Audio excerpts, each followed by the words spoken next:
I am the Tofu Golem. Please enjoy the video.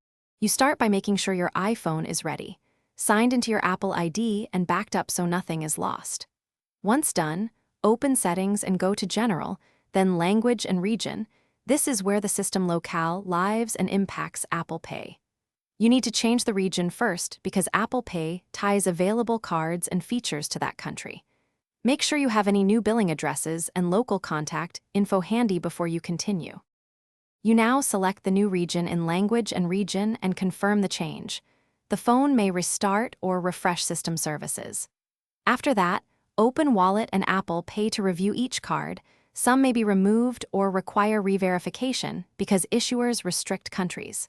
When prompted, update billing addresses to match the new region. This helps banks reissue tokens. If a card disappears, re-add it via the card issuer's app or wallet by following verification flows.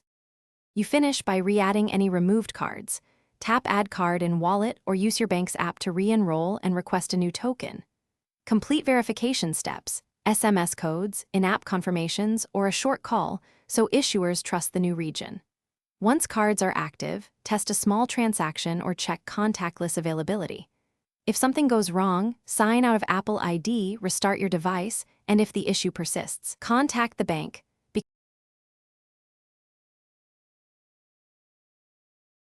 Thanks for watching. Consider subscribing if we helped you today.